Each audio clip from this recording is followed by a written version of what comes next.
Shalom. Shalom. Bienvenidos a Revelación. En esta serie Reedifica tus muros estamos viendo la puerta número 6 y esta puerta habla sobre la puerta de la fuente.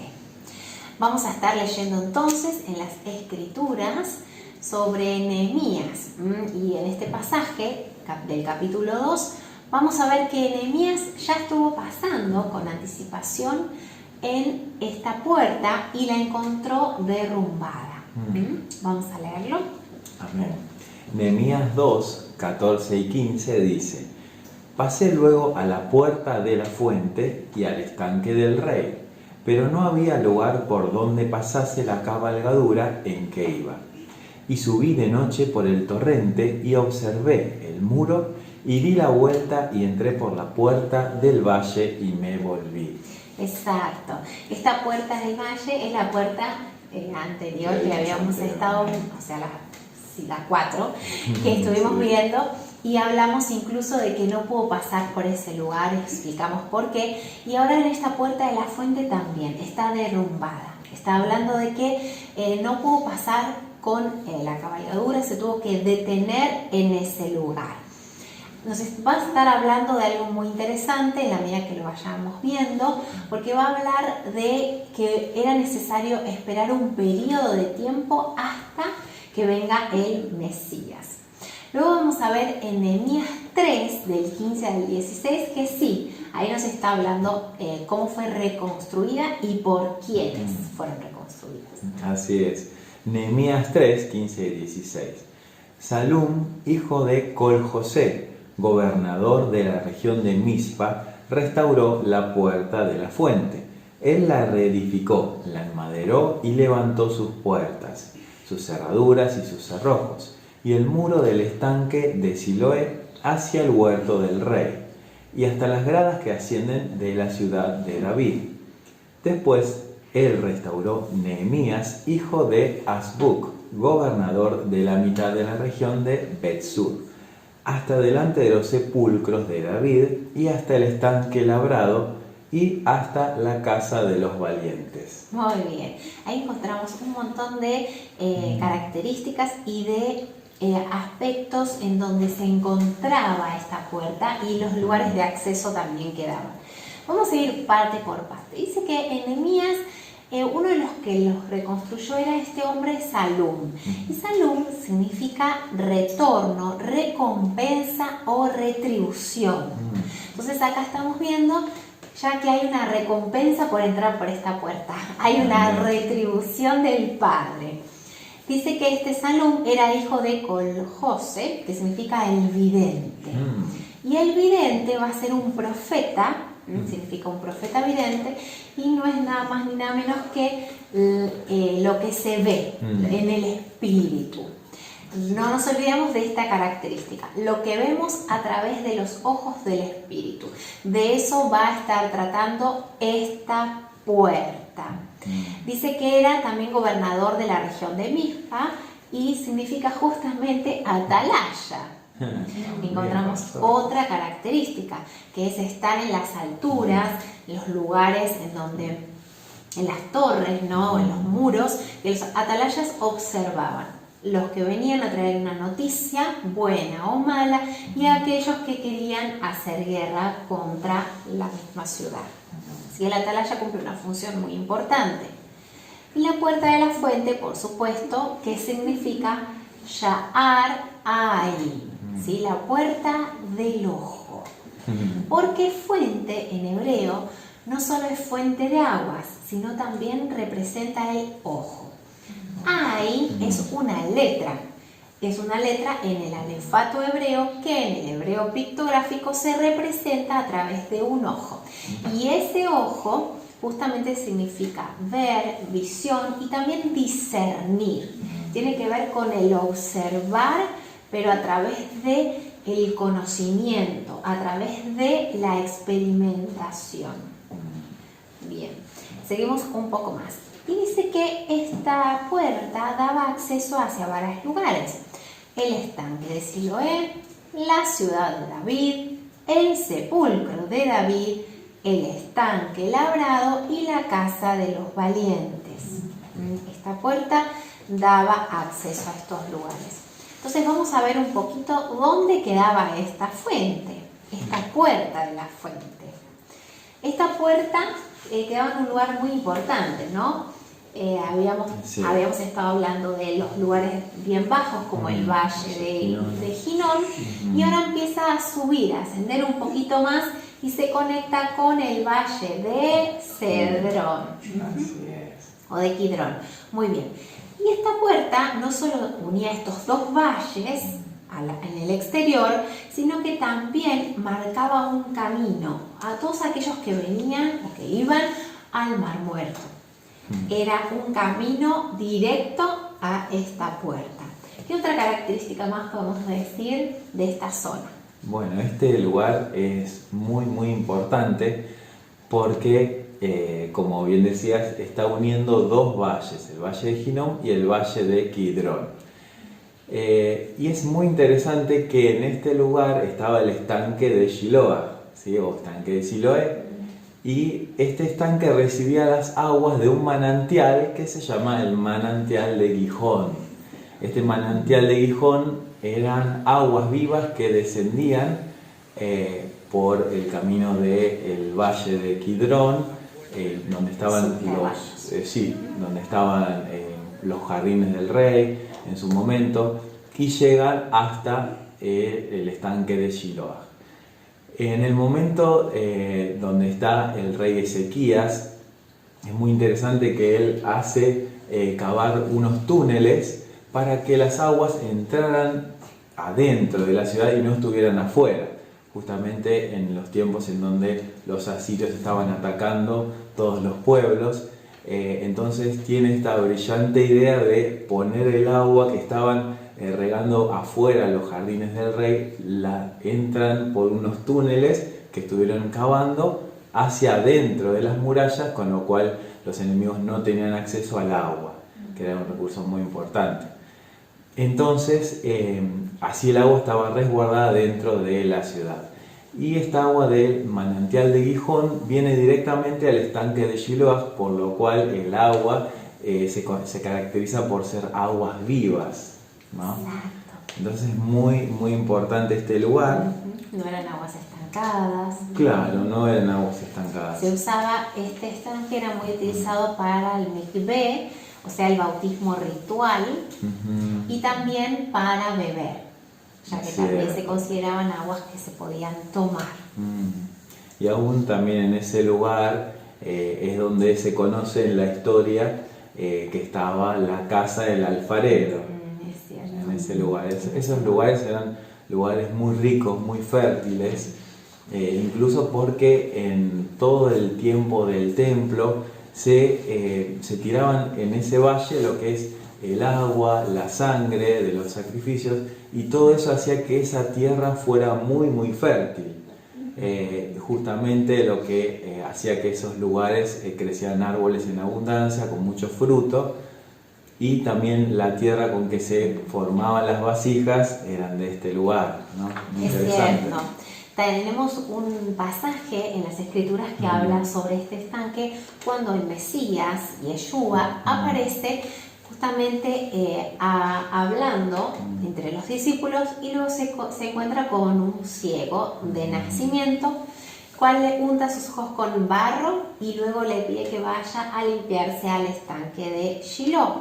Sabemos que Shiloh significa enviado. Así que él utiliza este recurso de lavamiento porque está demostrando que él es el enviado a las naciones, el enviado a traer luz y a traer otra vez al recobrar la vista espiritualmente.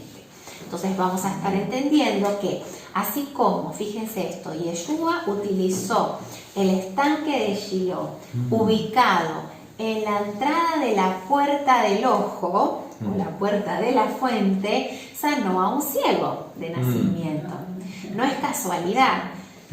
Nos está dando este mensaje, ¿no? Que el espíritu, el Ruach del Eterno, es aquel que va a traer vista a los ciegos. Es aquel que va a traer aguas de vida.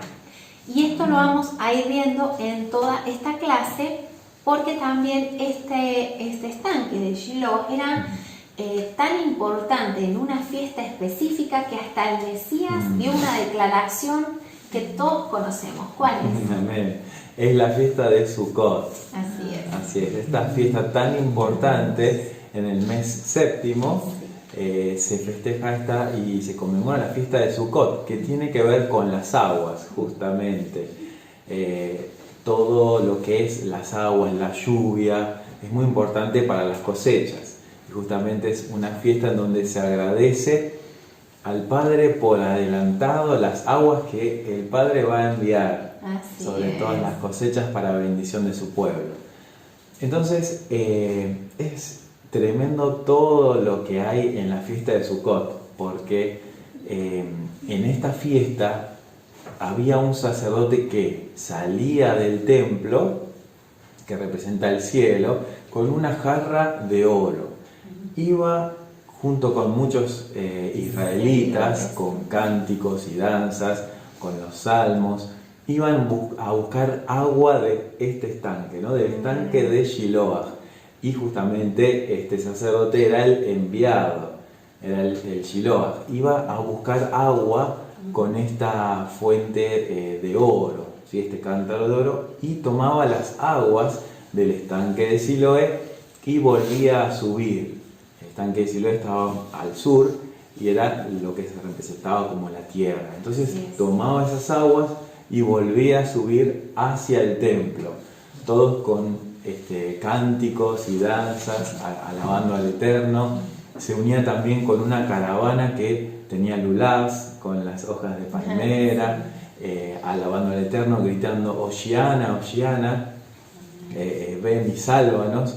Y llegaban otra vez al templo, y en esta fiesta de Sukkot, cada día, dentro de lo que es la fiesta, iba y el sacerdote daba vuelta en el altar mismo, y con el agua y el vino tiraban el agua y el vino, y era la fiesta justamente de las aguas.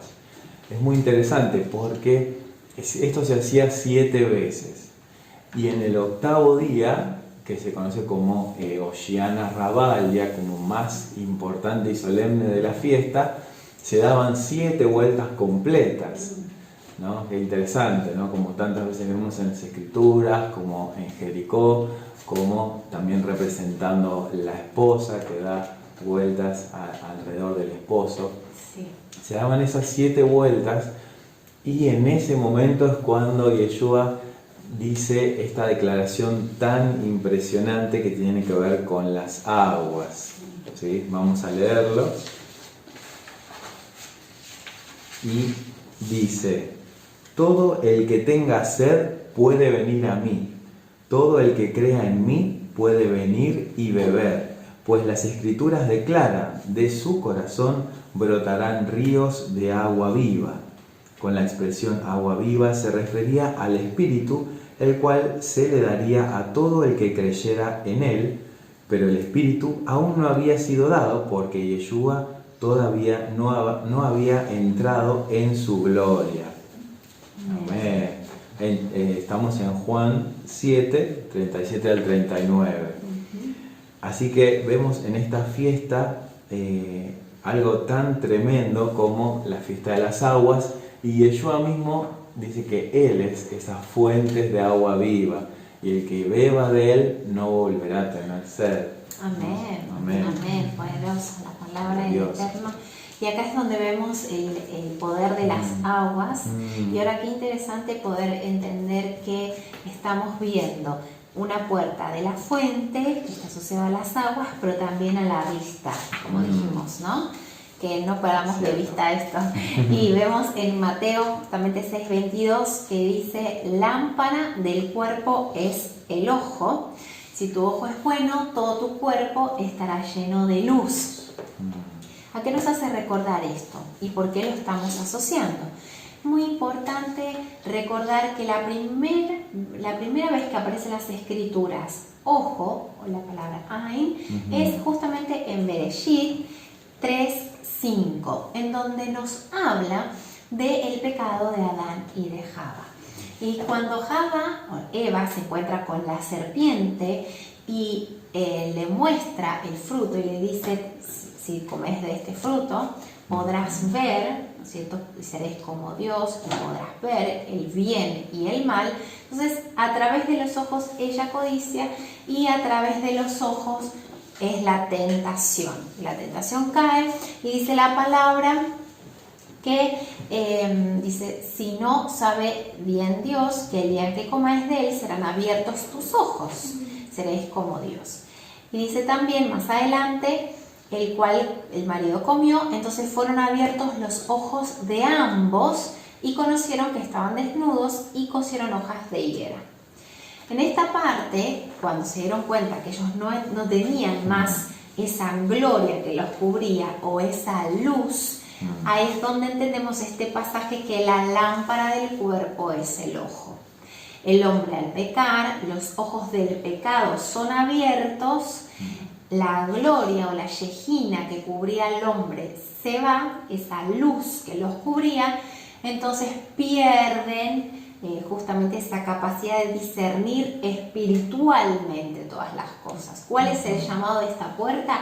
Es entrar por la puerta de la fuente y ser llenos de sus aguas. Al ser llenos de las aguas, nosotros podemos entender al recibir al Eterno. En nuestras vidas, nuestros ojos se pueden abrir otra vez para ver y discernir el mundo espiritual y entender que nuestra lámpara a partir de ahí es el ojo y que a través de lo que nosotros vemos con los ojos de nuestro corazón, entonces también de esa manera nos vamos a conducir.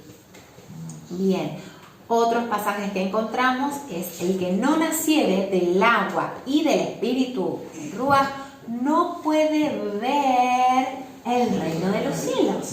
Qué claro, ¿no? Que lo vemos acá. El que no naciere del ruaj y del espíritu, o sea, del ruaj y del agua, no puede ver, o sea, sus ojos están cerrados. Qué interesante, ¿no? El agua, justamente en esta puerta, en el estanque de Shiloah, son las aguas del enviado. Cuando esas aguas del enviado, que es el Mashiach, entran en nosotros se produce esa fuente de agua viva que comienza a brotar, y esas aguas vivas están asociadas a nuestros ojos.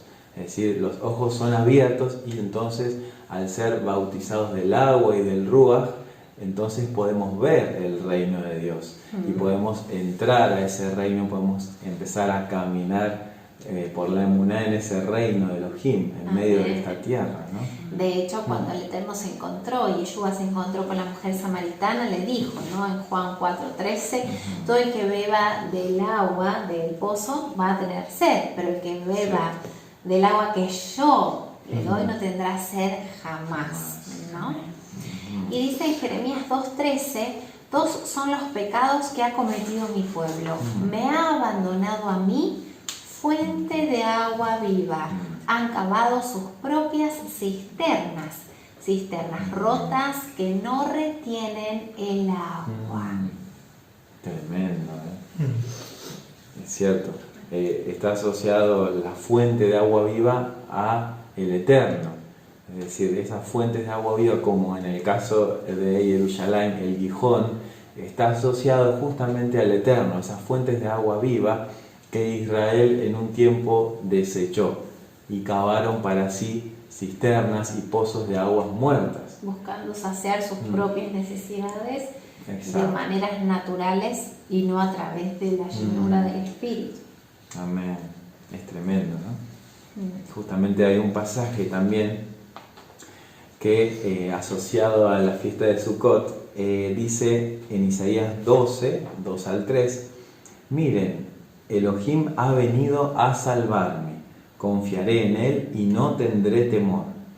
Adonai, Elohim, es mi fuerza y mi canción, él me ha dado la victoria. Con alegría ustedes beberán abundantemente de la fuente de la salvación. Amén. Tremendo, la fuente de la salvación es Yeshua mismo. Amén, así es. Entonces vimos que esta puerta daba acceso a el estanque de Shiloah, el jardín del rey, también a la sepultura de David, al sepulcro, a la ciudad de David, al manantial de Gijón y la casa del alfarero. Así es. Muy bien. Entonces decimos, todas estas características, cada puerta, siempre la asociamos a una tribu. Así ¿A es. qué tribu estará asociada esta puerta? Recordemos que vamos hacia atrás. Hacia atrás. Así que si estuvimos en los meses anteriores y Estuvimos vamos en Benjamín. retrocediendo, exacto, estuvimos Sí. en Benjamín, así que ahora nos toca a Manashe. Entonces, Muy bien, Manashe o Manasés significa el que hace olvidar. Eso significa Menashe, el que hace olvidar. Esta tribu específicamente corresponde al mes octavo. Y este mes octavo, o el mes de Hesban, es octubre-noviembre. Y en octubre-noviembre es donde justamente luego vamos a encontrar las manifestaciones proféticas en los cielos. Y vemos que, de acuerdo a esta tribu se posicionaba en el campamento en el oeste. Y en el oeste levantaban su estandarte. Su estandarte era el rostro de un búfalo, ¿sí? El rostro de un búfalo es el estandarte que le estaría correspondiendo a Manashe por la bendición que se le dio Moshe y que le dio también Jacob. Vemos que dentro de los rostros, de los 4 rostros del Eterno, estaría correspondiendo al toro. Bien, entonces vamos a mirar un poquito de la característica de Manashe. Bueno, dijimos entonces que Manasés o Menashe, la bendición está muy bien en Éxodo y vemos en Génesis, sí, y vemos las características. Es cierto. Dice que el Dios en cuya presencia caminaron mis padres, Abraham e Isaac, Sí. el Dios que me ha guiado desde el día en que nací hasta hoy, el ángel que me ha rescatado de todo mal, bendiga a estos jóvenes, que por medio de ellos sea recordado mi nombre y el de mis padres, Abraham e Isaac, que crezcan y se multipliquen sobre la tierra. Bueno, ahí empieza Jacob a bendecir a Efraín y Manasés. Recordemos que Efraín y Manasés son los hijos de Yosef. Sí. Yosef recibe una bendición especial de parte de Jacob porque es el primogénito. Entonces, a través de esa primogenitura y doble porción que recibe, van a ser bendecidos sus dos hijos, Efraín y Manasés. Ahora, Efraín y Manashe, como dijiste, eran hijos de Yosef, pero ¿qué es lo que pasó? Jacob adoptó a ellos dos y al adoptarlos pasan a ser parte de las 12 tribus de Israel. En la forma en que la bendijo fue justamente realizando el cruce de manos. Quería decir que fue a la inversa, ¿no es cierto? La mano izquierda estuvo sobre Manasés y la derecha sobre Efraín. Eso significaba entonces que el primogénito pasaba a ser el segundo y el segundo el primogénito. Así es. Bueno, entonces vemos que Jacob los bendijo y de esa manera también vemos que José se había casado con la hija del faraón, que era Asenat. Por eso le puso el nombre Dios me ha hecho olvidar todas mis desgracias y toda la casa de mi padre. Recordemos la angustia de José, del rechazo de los hermanos, y este hijo va a poner, digamos, esta impronta de toda la historia. Claro. Que lo va a llevar a él. Hace olvidar, ¿no?, toda la aflicción que pasó con sus hermanos, ¿no? Ahora, para entender cuál era el territorio que le correspondía a Manasés, vamos a ver que el territorio que le fue asignado se encontraba en 2 zonas, una el este y una el oeste. O sea, Manasés, el territorio es bastante amplio y una de las características es que todo el río Jordán justamente cruza. O sea, él va a tener mucha riqueza y abundancia en aguas. mucha abundancia. El río Jordán, un lugar muy fértil, los pastos de Basán, Galaad. Y en cuanto al territorio que cruzaba todo el río Jordán, también la característica es que se encontraba en el occidente de Jordán y colindaba con el de Efraín, ¿no es cierto? Exacto. Muy bien, abundaban en aguas, como dijimos, y era bien un lugar muy preciado en la tierra de Canaán y constituía una de las partes más valiosas del país. Por eso se lo considera que ellos formaban dos medias partes. Exacto. Medias tribus. La media tribu de Manasés al oriente y al occidente del Jordán. Y es tan importante las aguas porque incluso hay varios ríos y desde el monte Hermón viene descendiendo el agua y justamente desemboca en el río Jordán, pasa por lo que es las tribus de Efraín y Manasés y después vienen al mar de Galilea o mar de Genesaret, el lago. Y luego continúan y va a ir hasta el Mar Muerto, al sur de Israel. Es tremendo, ¿no? Toda la conexión. Todas las conexiones de aguas. Así es. Uno de los personajes conocidos en las escrituras, que eran de la tribu de Manasés, es justamente Gedeón. Bueno, Gedeón, correspondiente a esta tribu, el Eterno le envía a ganar una batalla justamente y liberar al pueblo de Israel de los ataques de los madianitas. Y fíjense la característica, tenía que ser de Manasés para que el Eterno le enviara a seleccionar parte del ejército de Israel, solo que tomaran el agua lamiéndola, ¿no es cierto? Y esos eran los 300 que iban a ganar a todos los madianitas. O sea, fíjense hasta cómo entendemos el concepto de beber el agua y otra vez. Así es cierto, ¿no? Las aguas de salvación. A través de esas aguas se veían quiénes eran los que no tenían miedo, los que estaban llenos de poder para poder vencer la batalla y quienes no, quienes tenían miedo, ¿no? Es decir, el Ruach HaKodesh nos llena de poder para no tener miedo. Exacto, fíjense que la forma de tomarlo era justamente como los ciervos o los cervatillos que se agachan a tomar el agua, ¿cierto? Sedientos, como las corrientes de las aguas claman por ti, oh Dios, el alma. Muy bien, entonces dijimos en Manashe, el mes octavo, y va a corresponder una letra que es la letra Nun. La letra Nun significa simiente, semilla, espora, y va a tener que ver con la genética y la descendencia. Así que también se le corresponde el número 50, y 50 significa muchas cosas. Entre ellos, en los 50 días de la cuenta del Omer, entre el Pesaj y el Shavuot, vemos que 50 es un número de la descendencia, 50 va a estar hablando de la semilla. Cierto, mucho para analizar, ¿no? De la Nun, que tiene que ver con descendencia, ¿no? Justamente Nun nos está hablando del Mashiach, o sea, nos está hablando de Yeshua que viene a la tierra. Es como una plantita que es sembrada, una semilla, y comienza a brotar la vida. Y esa es la particularidad de Nun. Y eso también lo asociamos, como bien decías, a la fiesta de Shavuot, que son los 50 días desde Pesaj hasta Shavuot, y tiene que ver con el Ruach que es implantado en nuestro corazón, así como la Torá fue implantada en nosotros en el monte Sinaí.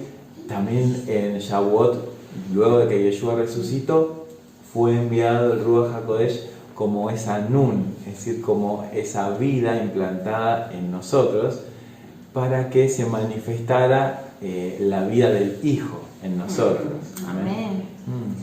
Muy bien. Este mes octavo también era llamado el mes de Bul, ¿no? B-U-L, y coincide, así como en el segundo mes del calendario civil, en el diluvio. Porque el diluvio con Noah, o sea, con Noé, fue justamente el año 600 de la vida de Noé, en el mes segundo. Eso también coincide con el mes octavo del calendario bíblico del conteo festivo. Y dice que en las escrituras, bul significa dar o producir.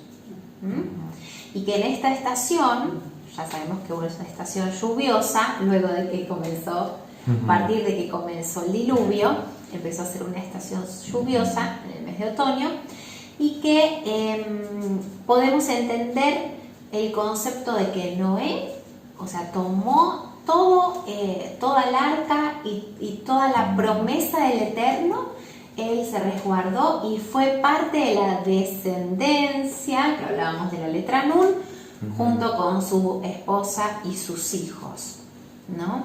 Sí. Muy bien, dice la palabra que fueron rotas las fuentes del gran abismo.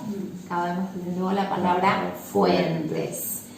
Fueron rotas las fuentes del abismo y es donde comenzó a llover por primera vez en la historia.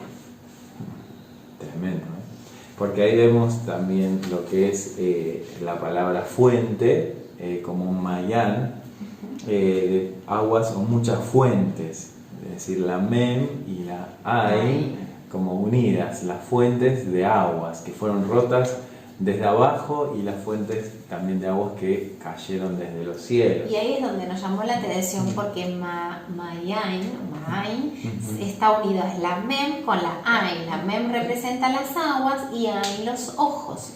Entonces, dando a entender incluso con el llanto, ¿no? Porque el llanto es los ojos que lloran, que tiran agua. Salen aguas de los ojos, aguas, ¿no? De los ojos. Tremendo, ahí se manifiestan los sentimientos, ¿no? A través de los ojos, así como el Ruach HaKodesh viene a nosotros como esas aguas de vida y se manifiesta el reino de los cielos aquí en la tierra, en medio nuestro, ¿no? Lo que es el espíritu del Eterno, ¿no? Los Rujot, todo eso se manifiesta a través de las fuentes de aguas vivas. También aguas de vida, aguas de verdad, aguas de gozo. Y vemos que también la palabra diluvio significa mabul. Dijimos que bul quería decir dar o producir y diluvio era mabul, que tiene que ver con estas lluvias torrenciales. Bien, entonces vemos un versículo en Lucas 8:10. A vosotros les he dado a conocer los misterios del reino de Dios, pero a los otros por parábolas, para que viendo no vean y oyendo no entiendan. Entonces volvemos a entender cómo está asociada la vista con el reino de los cielos. Así es. ¿Cuántos pasajes? Muchos pasajes. Que encontramos de las aguas, de la vista.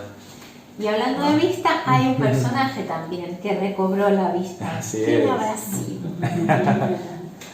A ver si se acuerdan. Bueno, fue Saulo de Tarso. En Hechos 9, del 17 al 18. Bien, dice: fue entonces a Ananías y entró en la casa y poniendo sobre él las manos, dijo: hermano Saulo, el Señor Yeshua se te apareció en el camino por donde venías, y Él me ha enviado para que recibas la vista y seas lleno del Espíritu de Santidad. Y al momento le cayeron de los ojos como escamas, y recibió al instante la vista, y levantándose fue bautizado. Impresionante. Entonces vemos la unión otra vez del Ruach y de la vista. Entonces, ¿qué pasó? Se encuentra con el Eterno, recibe la luz y la luz era tan fuerte que quedó ciego.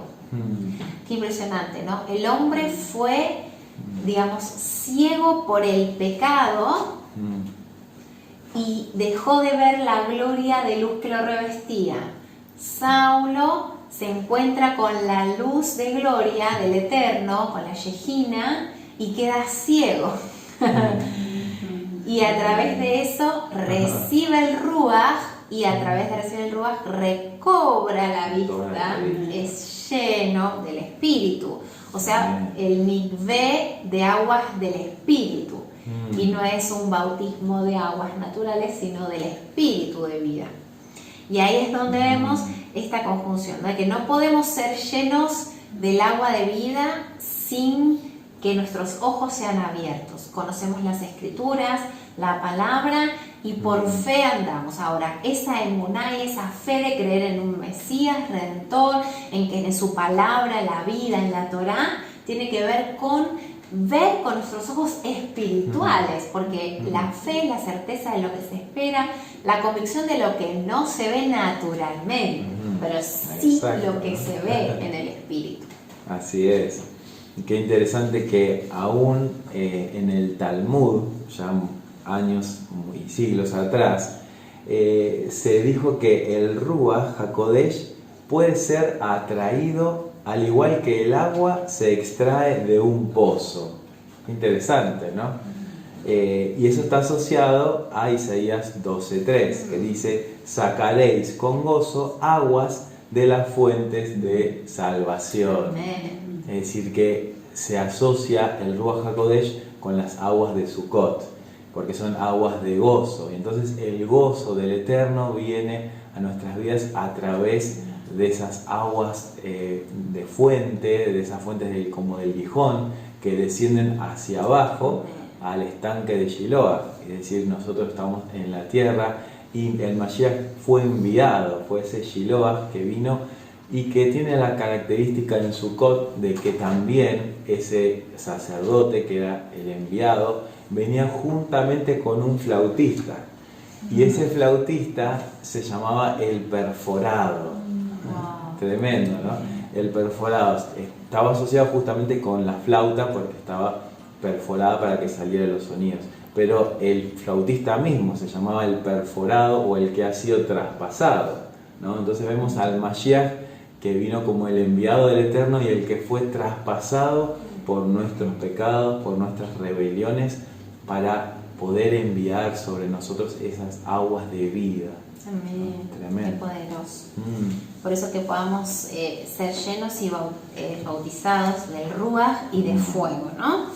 Muy bien, para entender entonces y ir llevándonos a los cielos, vamos a estar entonces asociando la puerta de la fuente con la tribu de Manashe y ahora con una constelación que tiene que ver con un diseño profético que es de la ciencia, que sabemos que estudia los astros, que es la astronomía, y esta astronomía en cada mes se posicionan diferentes, se pueden observar con exactitud estrellas o grupos de estrellas. En este caso vamos a estar hablando de la constelación de Akrab. Muy bien. Muy bien, Akrab es conocida como Escorpión, ¿sí? Entonces vamos a ver esta constelación del Escorpión, qué interesante.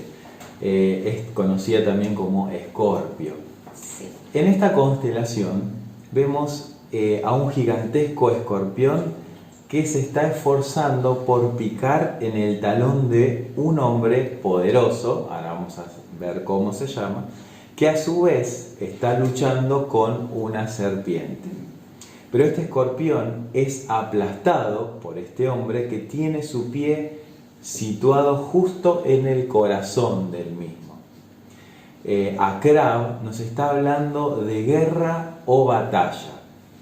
¿Por qué? Porque la palabra original es Kedab, y Kedab en hebreo significa batalla, guerra o encuentro hostil.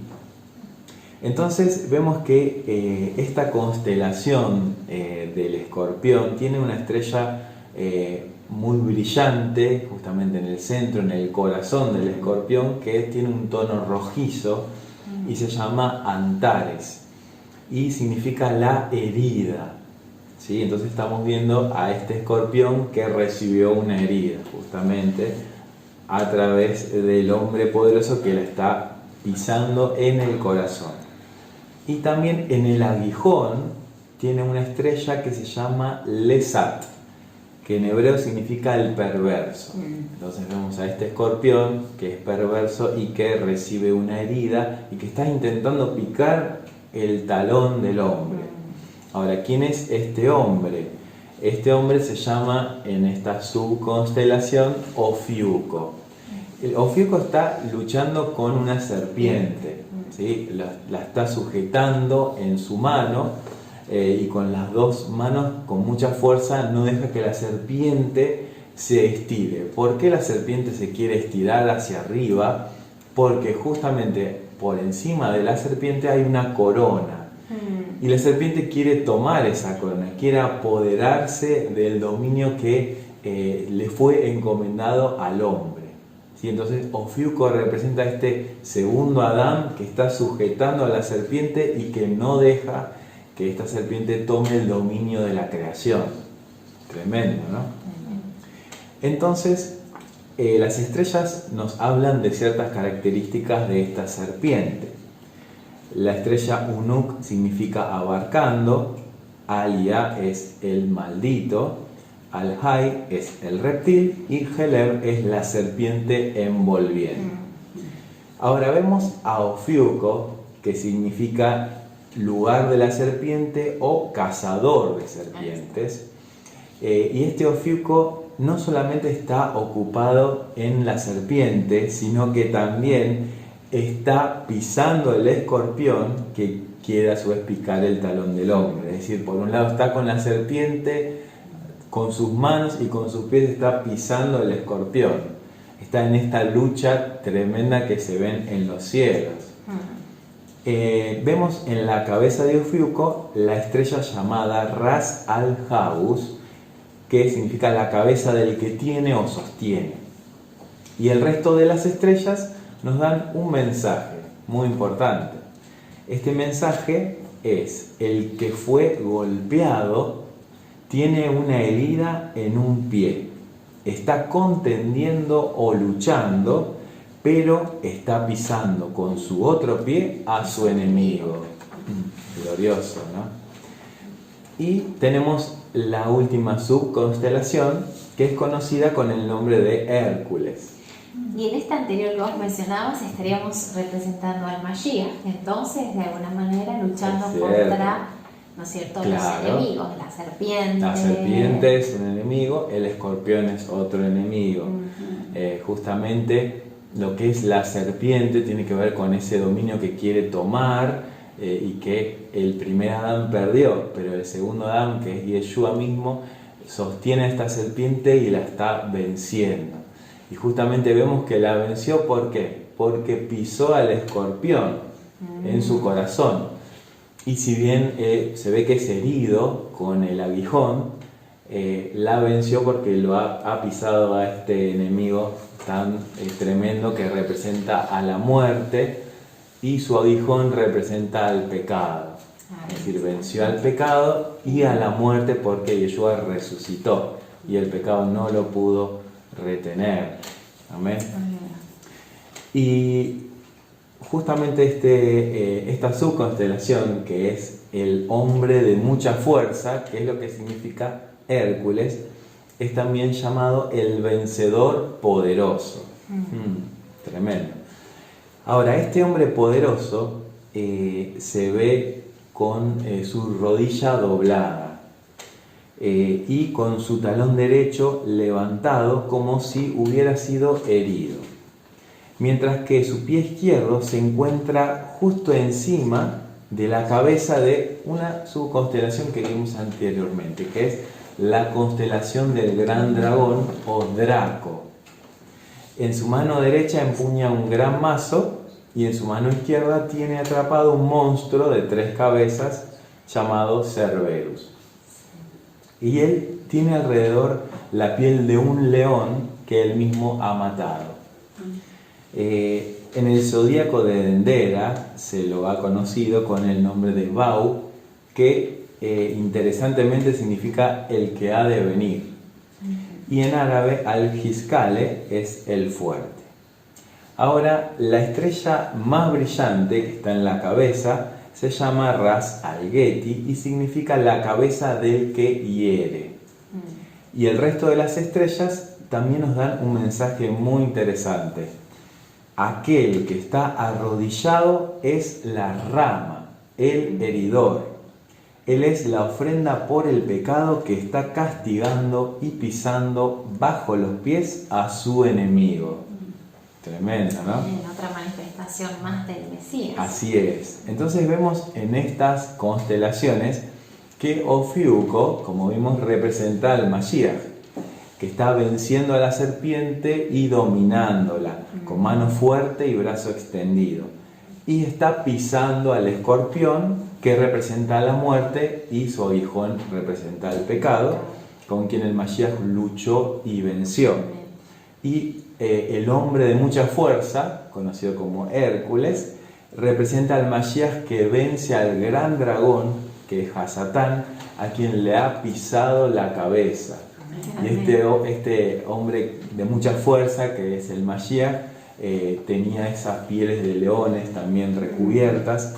Y como el Salmo 91:13 dice: tú pisarás sobre el león y la víbora, al león joven y al dragón tú pisotearás bajo los pies. Amén. ¿No? Tremendo.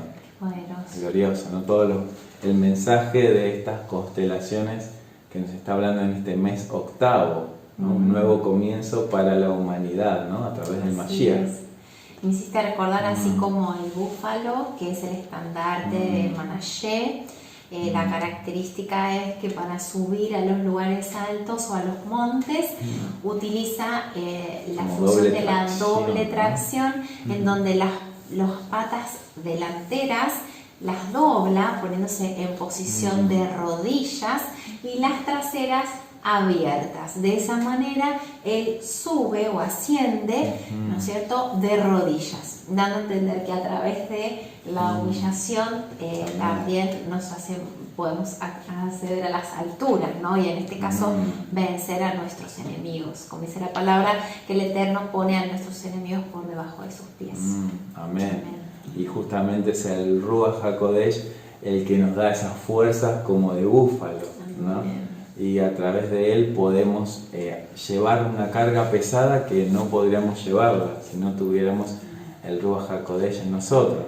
Y justamente lo que es arrodillarse como el búfalo puede llevar toneladas encima de carga y puede llegar a lugares altos, ¿no? Amén. Poderoso. Tremendo, ¿no? Amén. Así que bueno, muchas cosas, ¿no? Sí, la verdad que sí.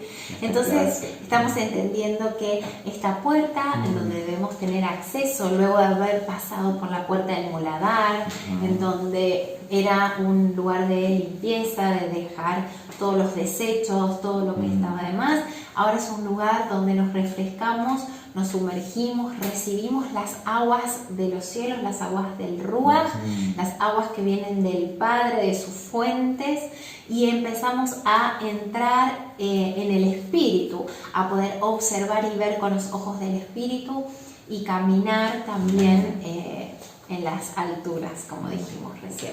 Es cierto. Dice en Isaías 44, 3-4: derramaré agua para calmar tu sed y para regar tus campos resecos. Derramaré mi espíritu sobre tus descendientes y mi bendición sobre tus hijos.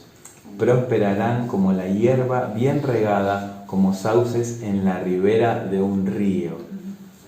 Así que vemos al Eterno regando nuestros campos con el Ruach HaKodesh y llenándonos con esas aguas que tienen que ver con Menashe, que Menashe justamente que significa el que hace olvidar. Y recordemos que Yosef tenía esa particularidad de que cuando tuvo este primer hijo fue como un bálsamo que lo hizo olvidar toda esa traición que había sufrido con sus hermanos, ¿no? Eso nos hace recordar a esa picadura del alacrán, ¿no? Que justamente tiene que ver con un veneno que no es un dolor externo, sino que es algo interno, ¿no? Como la traición que sufrió Yosef. Y esto también nos habla del Padre, ¿no? Cómo él sintió el dolor en su corazón cuando Adán pecó, se apartó y cuando la humanidad lo dejó las aguas vivas y cavaron para sí sus propias cisternas rotas.